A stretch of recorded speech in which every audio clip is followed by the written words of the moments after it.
नमस्कार मंडळी, श्री स्वामी समर्थ. एक नवीन व्हिडिओमध्ये सर्वांचं खूप खूप मनापासून स्वागत आहे. येणाऱ्या रविवारी आहे पुत्रदा एकादशी. पुत्रदा एकादशी वर्षातून दोनदा येत असते आणि ह्या एकादशीला आपल्याला ज्या महिलांना संतान प्राप्ती होत नाही किंवा पुत्र प्राप्ती होत नाही त्या महिलांनी एक अतिशय प्रभावी उपाय आहे तो तुम्हाला करायचा आहे. कारण हा उपाय तुम्हाला पुत्रदा एकादशी दिवशीच आपल्याला करायला चालतो. त्याच्यामुळे तुम्ही ह्या एकादशीला नक्की करा. तर कसा करायचा, काय करायचा, त्याची पूर्ण डिटेल माहिती बघूया. त्याच्यामुळे व्हिडिओ शेवटपर्यंत नक्की बघा.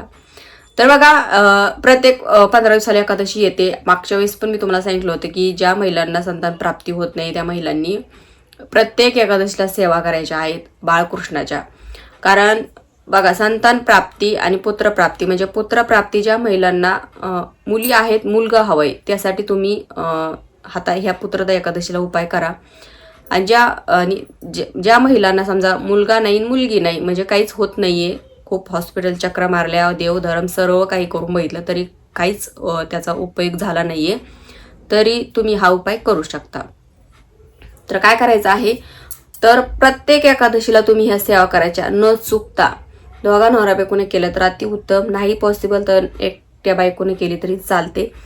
उपवास नाही केला एकादशीचा तरी चालतो, मात्र सेवा नक्की करा. कारण एकादशी भगवान विष्णूंची असते. भगवान विष्णू हे बाळकृष्णाचंच एक स्वरूप आहे आणि त्या दिवशी आपण त्यांची सेवा केली तर आपल्या मनातली इच्छा पूर्ण होत असते.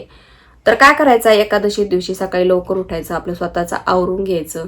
त्याच्यानंतर देवपूजा वगैरे आपण करतो. बाळकृष्णाची मूर्ती प्रत्येकाच्या देवघरामध्ये असतेच, कारण आपल्याला ती लग्नामध्ये दिलेली असते. आपल्या सांसारिक जीवनामध्ये आपली वंशाची वृद्धी व्हावी यासाठी आपल्याला तो बाळकृष्ण दिलेला असतो. तर तो बाळकृष्ण घ्यायचा, त्याच्यावर दूध, दही, तूप अभिषेक करायचा, याचा म्हणजे पंचामृताचा अभिषेक करायचा. त्याच्यानंतर स्वच्छ मूर्ती पुसून घ्यायची, एका स्वच्छ डिशमध्ये ठेवायची. गळती पात्र लावा किंवा हाताने चमच्याने टाकलं तरी चालतं. पाणी घ्यायचं स्वच्छ आणि तुम्हाला अगोदर पुरुष सूक्त म्हणायचं. एक वेळेस पुरुष सूक्त म्हणायचं. पुरुष सूक्त म्हणून अभिषेक करायचा. त्याच्यानंतर आता जे काही सेवा मी सांगते त्या सर्व सेवा करून तुम्हाला अभिषेक करायचा. पुरुष सूक्त म्हणायचं. पुरुष सूक्त म्हणणं झालं की तुम्हाला संतान गोपाल मंत्र एक माळ त्याचा जप करायचा आणि अभिषेक करायचा. संतान गोपाल मंत्र म्हणजे आपल्या आयुष्यामध्ये जर तुम्हाला संतान प्राप्ती होत नाही, पुत्र प्राप्ती होत नाही, त्यासाठी हा मंत्र सर्वात प्रभावी दिलेला आहे. तर याचा तुम्हाला जास्तीत जास्त जप करायचा आहे. आता जेव्हा तुम्ही अभिषेक करता त्यावेळेस तुम्हाला एकच माळ जप करायचा आहे. नंतर तुम्हाला जर माळ घेऊन जप करायचं असले तुम्ही एक माळ 11 माळी जप करू शकता दिवसभरातून कधीही. दोघांनी केल्या किंवा एकाने केली तरी चालते. मंत्र मला पॉसिबल झालं तर मी तुम्हाला डिस्क्रिप्शन बॉक्समध्ये देईल किंवा स्क्रीनवर द्यायचा प्रयत्न करेल. मंत्र असा आहे की देवकी सुत गोविंद वासुदेवाय जगतपते देही मै तनय कृष्ण त्वामहे शरणागतम.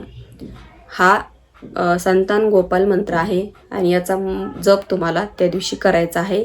अभिषेक करायचा आहे या मंत्राचा बाळकृष्णाच्या मूर्तीवर. देवकी सुत गोविंद वासुदेवाय जगतपते देही मै तनय कृष्ण त्वामहे शरणागतम. हा संतान गोपाल मंत्र आहे. त्याच्यानंतर तुम्हाला पुरुष सूक्त झालं, त्याच्यानंतर संतान गोपाल मंत्र झाला, त्याच्यानंतर तुम्हाला पुत्रप्राप्तीदायक षष्टी स्तोत्र याचा पण तुम्हाला अभिषेक करायचा आहे. नित्यसेवेच्या ग्रंथामध्ये दिलेल्या आहेत ह्या सर्व काही सेवा. त्याच्यात बघून तुम्हाला ह्या सर्व सेवा घ्यायच्या आहेत आणि बाळकृष्णाच्या मूर्तीवर अभिषेक करायचा आहे. जे काही तीर्थ तयार होईल ते तीर्थ फक्त दोघा नवरा बायकोनीच प्यायचं आहे. घरात कोणालाही द्यायचं नाहीये. पूर्ण श्रद्धेनं ही सेवा करा, मनोभावे सेवा करा. बाळकृष्णाला तुमचं घरानं सांगा, नक्कीच तुमची इच्छा पूर्ण होईल. आता ह्या सेवा झाल्या, त्याच्यानंतर पुत्रप्राप्तीसाठी तुम्हाला एक यंत्र मी देणार आहे आणि ते यंत्र तुम्हाला तुमच्या एखाद्या कोऱ्या पेपरवर तुम्हाला ते लाल शाईनं तुम्हाला काढायचं आहे. त्याची पंचोपचार पूजा करायची आणि नंतर काय करायचं ते सांगतेच. पण यंत्र बघा दिसायला असं दिसतं, तर तुम्हाला व्यवस्थित दिसत असेल. तुम्हाला सेम असं यंत्र काढायचं आहे एका पेजवर आणि दोन्ही पण काढायचं आहे आणि ते काढायचं, त्याची पंचोपचार पूजा करायची. आता याच्यामध्ये माझ्याकडून काही इंग्लिश अक्षर झाले, काही मराठी झालं, तुम्ही इंग्लिश नाही तर मराठी कोणतं एकच लिहा. तर हे लिहायचं लाल शाईनं लिहायचं, लाल पेनाच्या शाईनं लिहायचं. आणि त्याची पंचोपचार, त्याला हळद कुंकू अष्टगंध अक्षदा धूप दीप फूल व्हायचं, देवघरासमोर थोडंसं ठेवायचं. त्याच्यानंतर त्याच्यावर 11 माळी स्वामींचा जप करायचा. त्याच्यानंतर मनोभावे प्रार्थना करायची आणि त्याची एक छोटीशी अशी बारीक त्याची पुटली करायची, म्हणजे त्याची घडी घालायची. आणि तावीज भेटतं बघा, धार्मिक दुकानात तुम्हाला कुठेही मिळेल, ते तावीज आणायचं आणि त्याच्यामध्ये ते यंत्र टाकायचं आणि सप्तरंगी धागा भेटतो, तो दोरा आणायचा, त्याच्यामध्ये ते तावीज बांधायचं आणि महिलांनी आपल्या कमरेत किंवा दंडात किंवा गळ्यात कुठेही तुम्ही घालू शकता, जिथे तुम्हाला कम्फर्टेबल असेल तिथे, अंगाला स्पर्श होईल असं ते बांधायचं आहे. हे पुत्रप्राप्तीसाठी आपल्याला हे यंत्र दिलेलं आहे, त्याच्यामुळे हे यंत्र तुम्ही पूर्ण श्रद्धेनं बांधायचं. तर हे ते कमराला, हाताला, दंडात कुठेही तुम्ही तुमच्या हिशोबाने तुम्ही बांधू शकता. आणि बांधल्यावर काही करायची गरज नाही, बांधून घ्यायचं पूर्ण श्रद्धेनं. बघा, सेवा उपाय करता तेव्हा श्रद्धा महत्त्वाची असते. श्रद्धा असेल तरच ते सेवा उपाय तुमचे काम करतात. त्याच्यामुळे पूर्ण श्रद्धेने करा. खूप प्रभावी हे यंत्र आहे आणि ह्या सेवा आहेत बाळकृष्णाच्या.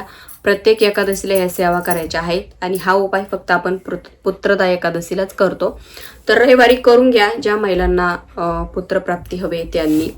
तर आय होप तुम्हाला समजलं असेल. तर आजच्या व्हिडिओमध्ये इतकंच. व्हिडिओ आवडल्यास व्हिडिओ लाईक करा, शेअर करा, चॅनलला सबस्क्राईब करायला विसरू नका. झालेली सेवा श्री स्वामी समर्थ महाराजांच्या चरणी परमपूज्य गुरुमाऊलींच्या चरणी रुजू करते. श्री स्वामी समर्थ.